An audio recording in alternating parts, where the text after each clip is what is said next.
সব অপেক্ষার অবসান ঘটিয়ে বড় পর্দায় মুক্তি পেতে চলেছে ধূমকেতু। ভক্তরা তাদের ভালোবাসার সেই জুটি দেব শুভশ্রীকে ফের পর্দায় দেখার জন্য রয়েছে অধীর অপেক্ষায়। এই ছবি এখনো পর্যন্ত তাদের জুটির শেষ ছবি। 12টা বছর দর্শক অপেক্ষা করেছেন তাদের প্রিয় জুটির সেই ম্যাজিক নস্টালজিয়া পর্দায় ফিরে পাওয়ার জন্য। বারবার প্রশ্নের মুখে পড়েছে ধূমকেতুর মুক্তি। এই বছরের গোড়া থেকেই এই ছবির মুক্তি নিয়ে শুরু হয়েছে গুঞ্জন।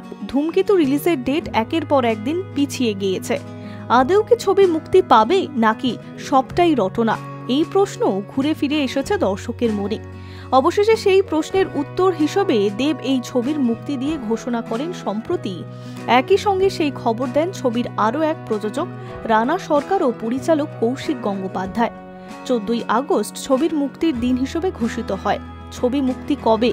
এই প্রশ্নের উত্তর মিললেও ভক্তদের মনে একই সঙ্গে আরেকটা প্রশ্ন ঘুরপাক খাচ্ছিল। তা হলো, ছবি মুক্তির আগে কতটা একসঙ্গে ধরা দেবেন দেব শুভশ্রী? আদৌ কি ছবির প্রচারে তারা এক হবেন? দেখা কি যাবে তাদের একসঙ্গে? শুক্রবার সেই অপেক্ষার অবসান ঘটল। শুক্রবার দিন বড় সড় চমক দিলে নিজেদের অনুরাগীদের দেব শুভশ্রী জুটি। এবার সোশ্যাল মিডিয়ায় নিজেদের আগামী ছবি নিয়ে ভক্তদের উদ্দেশ্যে বার্তা দিলেন তারা। সেই ভিডিওতে তাদের দেখা গেলেও তা যে আলাদা আলাদাভাবে ক্যামেরাবন্দি হয়েছে তা বোঝাই যাচ্ছে। সেখানে তাদের বলতে শোনা যাচ্ছে, 12 বছর পর আমরা আবার একসঙ্গে।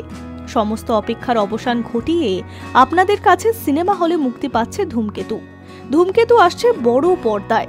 অবশেষে এই 14ই আগস্ট দেখা হচ্ছে সবার সঙ্গে বড় পর্দায় আমাদের ছবি ধূমকেতু। এই পোস্টারের পর কমেন্ট বক্সে উপচে পড়ছে নেটিজেনদের নানা মন্তব্য।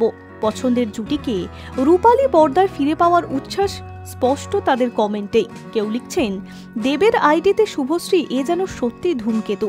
কেউ লিখছেন, অবশেষে আসছে, দারুণ লাগবে জুটিকে। কেউ আবার লিখছেন, হয়তো এটাই শেষবার। Hi News network.